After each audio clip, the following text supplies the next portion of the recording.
Om Devibhyo Namaha.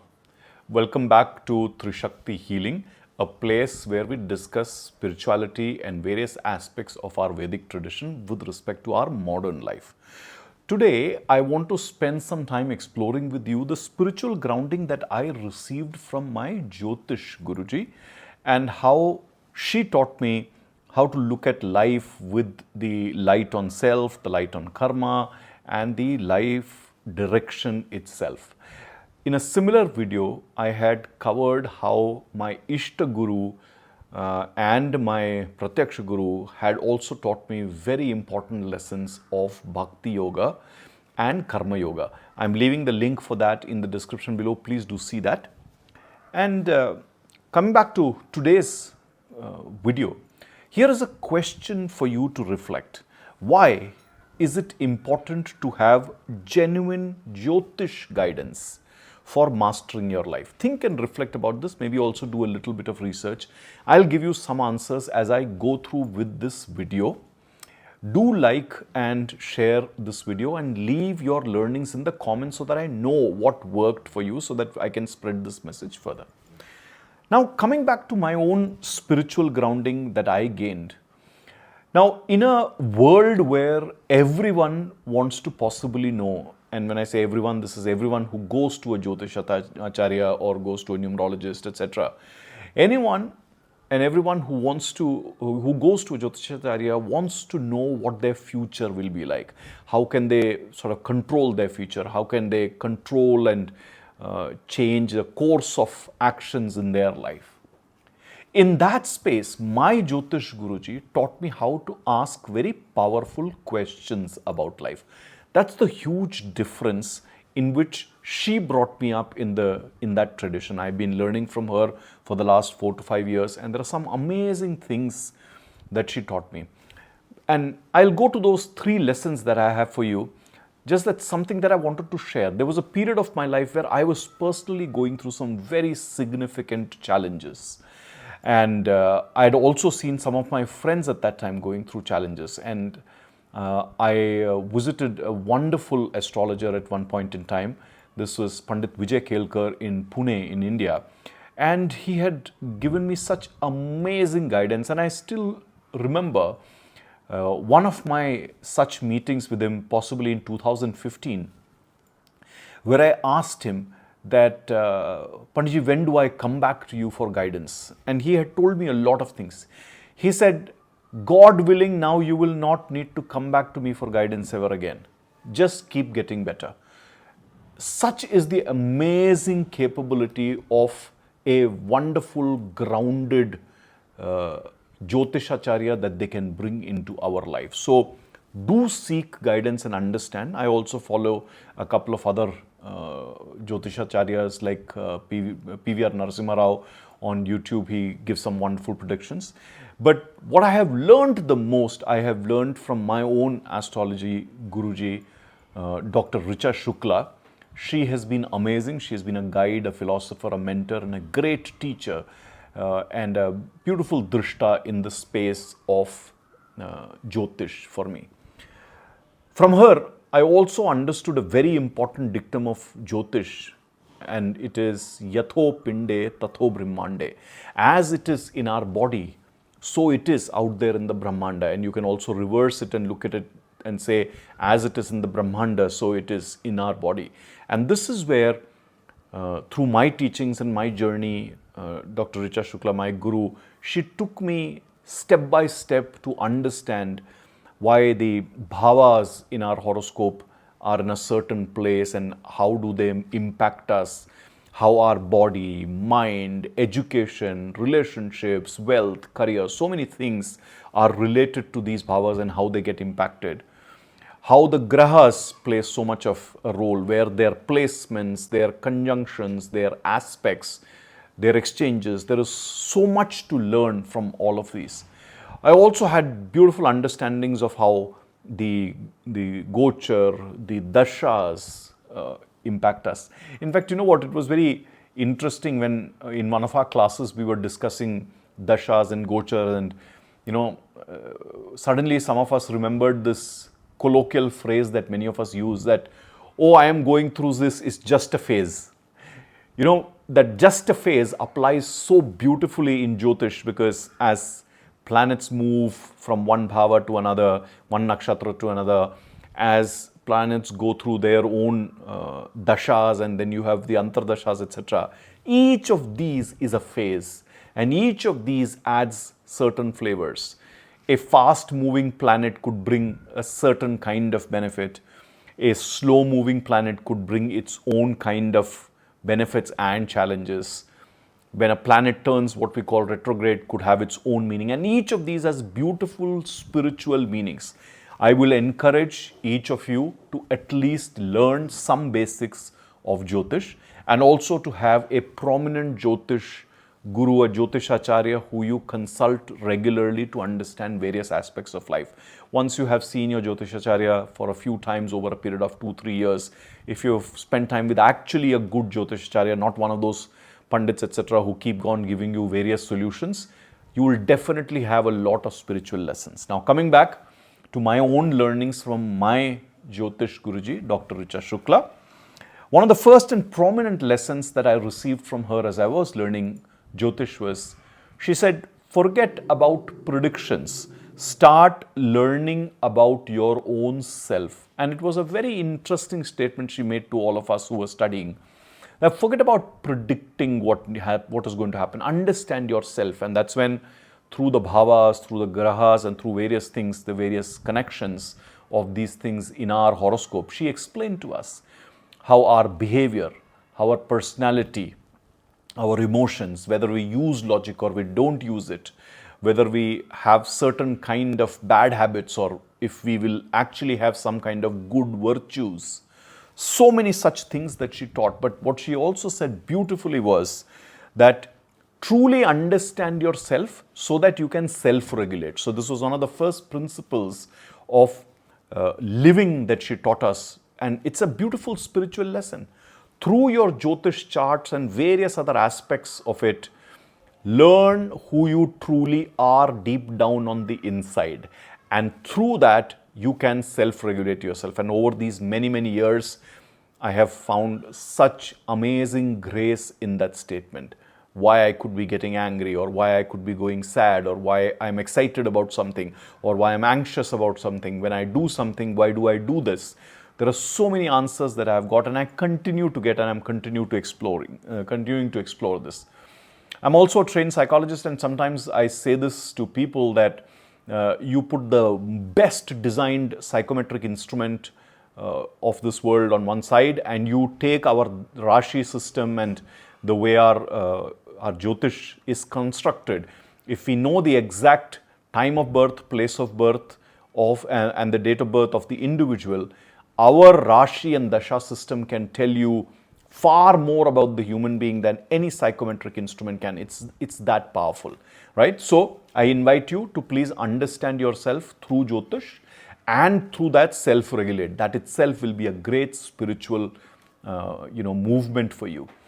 I'll give you a small example, just comes to my mind, and this is of an actual horoscope where the moon is placed in the 8th bhava, and with that placement, there is also a certain relationship that it has with the 12th house. And I don't want to get into those details, but with this person, there is a lot of emotionality involved. Now, moon is our manasa, emotions, etc. The 8th house is the house of occult, deep understanding, deep knowledge, research, etc. It's also the house of churnings, etc. Now, this individual who has this moon in the 8th house, you'll typically see this person, and with some other factors connected to it, a lot of mood instability that the person goes through, a lot of emotional overthinking. So it's not just emotions, but emotional overthinking that the person goes through. There is also deep fear of abandonment, unpredictability in close relationships, etc. So, several of those things. So this is how deep it can be. So you can understand anything and everything of how you will look at relationships. And there are certain bhavas which will tell you that. How will you behave with your siblings? How will you be with your parents? How will you be with your workplace relationships? And what kind of enemies and what kind of behaviors could you have? So all of that. So I'll leave this with you. Wonderful spiritual lesson that it can teach you. Understand yourself through Jyotish and understand how to self-regulate yourself. The second very important thing, and this is where Jyotish also helps us understand our own karmic debts and the kind of clarity that we have around us, so that we can take conscious actions. Now, in our own whole Vedic Sanskriti, what is explained to us is that we all have Sanchit karma, which is the karma from all of our lifetimes, and these are some pluses and minuses. So, whenever we have done certain things in life, either we have to receive some gains or we have to pay off. Both of these combine to form all the Sanchit karma that we have. And in every birth, we have what is the Prarabdha that we have to exhaust. And the Prarabdha will again be a combination of the blessings and the challenges. From our own horoscope, the Jatakam, you can understand, the Kundali, you can understand through the bhavas and through the placements of the planets and the relationships, what is the karma, the karmic debt, etc. that we carry, and how do we need to self-regulate those behaviors. This can be wonderful because it can help us understand why we will need to work hard, extra hard in some areas, why certain things will come easy to us, why there are certain places where there will be ease, whereas there will be some difficulties in other places. And there are very clear bhavas where it is, where these things are indicated, and a good guru will help you understand this, decipher this, etc. Like, I'll take a very simple meaning. Let's say, for example, Rahu is placed in your first bhava and Ketu is placed in your seventh bhava, and that's a Rahu-Ketu axis. Now, in this placement, now Rahu is what? Rahu is a lot of desire, it's a lot of headiness, it's a lot of confusion. Rahu is also a lot of focus. By the way, Rahu can give you amazing focus. And Ketu is what? Ketu is about detachment, past karmas. Ketu is also wisdom at times. Ketu is also related to spirituality. Now, with this placement where the first house or the first bhava is largely about your personality and how you come across, your identity, and the seventh house is the house of relationships, partnerships, etc. So, Rahu is in your house of personality, etc. and the Ketu is in your seventh bhava, which is your relationship bhava. Now, what will happen here with this person, and considering a few other factors, this can give this individual a lot of focus on self-image, on appreciation, on kind of recognition, identity, working for that. And also it could give confusions. Ketu, on the other hand, placement in the seventh house says that somewhere this individual has had a lot of deep relationships and possibly even learned to live how others have dictated, etc. And in this lifetime, the person has come with all those lessons of having handled relationships. And in this life is largely then detached from relationships, and possibly could also have some relationship issues, but largely has learned those issues. So the negatives of Rahu or Ketu will not affect this person if this person understands this.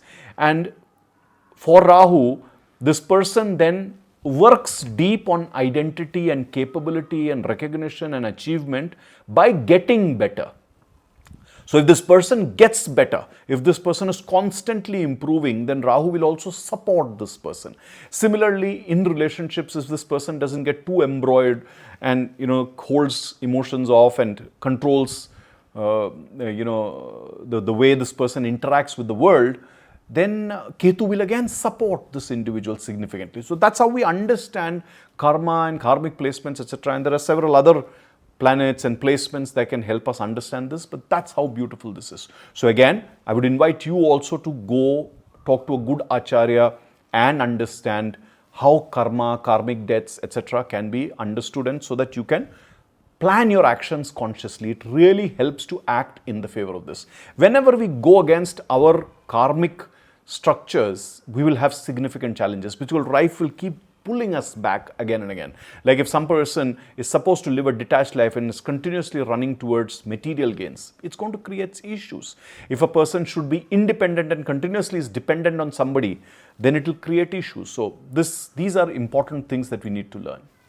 So coming back to the third and very valuable lesson that I learned from Guruji Dr. Richa Shukla, the lesson that I learned was life's directions and boundaries are again within our Kundali, and the placement of our bhavas and the grahas will tell us significantly lot about our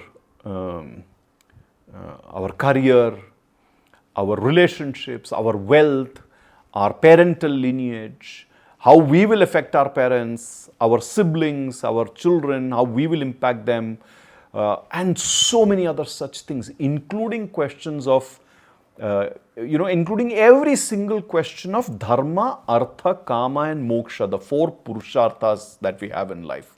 It can very clearly help us understand where our duties lies, how the pursuit of wealth and material, how the possession of material objects and desires in this life, and how our focus on liberation would be, and the pluses and minuses and the guidances, etc. So, again, please explore. Like, I distinctively remember this one example that we had looked at and studied, where if Saturn is placed in your 10th house, now 10th house or 10th bhava is your bhava of your career and action and focus, etc. in life. And if Saturn is placed there, now Saturn is a planet which gives you a lot of responsibility, judgment, action towards masses. It can also be about discipline, virtues, etc. in life if it's placed well. Now, if the 10th bhava is then also related to the rashis of Capricorn, which is its own sign, or Libra, which is its exaltation sign, then Saturn in this condition could give this individual a very structured life path. And in that structured life path, there could be some delayed gains that the person has, but very steady progress if the person takes the right things. And the lessons of commitment, leadership, ethics, etc. also could come in. However, you have to understand what Shani is telling you. You have to understand Saturn's implications. You have to be ethical. You have to do things in a certain way. You have to take care of the masses. You have to respect others. So there's a lot involved in the spiritual lessons on that. But if you follow that, the way Shani protects you and the way Shani will propel you, several other planets will not be able to do that. So that's how the power of our Kundali, or the power of advice from our Kundali can be. It can literally tell us where to go, what not to do, the direction and the boundaries of life. So those are the three big lessons. I have had several lessons that Dr. Richa Shukla has taught us, but these are the three most prominent which can be immediately related and applied to spiritual progress. In fact, I'll encourage you to go see a good acharya, learn. And if you get the answer to these three questions that I shared with you, these 3 points, that how can you understand your own self, your own nature, what are your own life's karmic debts and your paths, and what is your life direction and the boundaries that you should follow, you will get a lot of good inputs on self-regulation and making your choices. In fact, you will get a lot of idea on how to lead a very peaceful life. Now, I want to close this by saying a few things for you. In fact, I'd asked this question to you at the beginning, which is, why is Jyotish and guidance so important? So I hope I've answered several elements or given you several elements of the answer here. Keep discovering that. But remember, Jyotish is the greatest way of knowing the future. But it's an even bigger way of knowing your nature, potential and possibility. So instead of using Jyotish and making it a very shallow application of knowing what lies in the future, make it a more potent tool to know your nature, your potential and your possibilities. Because when you know your nature, you know how you need to regulate yourself, like I had said. Now, if you know what your potential is, then you know where you need to work hard and how you need to shape yourself. And when you know your possibilities, then you will know how much, when, where, and to what extent you can go. So then you can balance your expectations and work beautifully. Jyotish is a Paravidya. It's an amazing science. It has as much of deep calculations involved in it and mathematics involved and astronomy involved in it, as much as it has deep meaning involved in it. I would encourage you to learn, study, find a good acharya to work with. In fact, I'd like to leave this suggestion with you. It's a beautiful book. It's called Light on Life. This is one of the best introductory books that you can pick up and read by Robert Swoboda. He spent a lot of time in India learning Ayurveda, Jyotish, and various other such things. And this book, Light on Life, is a wonderful introduction that you can use to get a first step into this beautiful world. And also, like I said, do find a good acharya to work with and understand your life. Wish you the very best, and may Jyotish shine its bright light on your life and your spiritual path.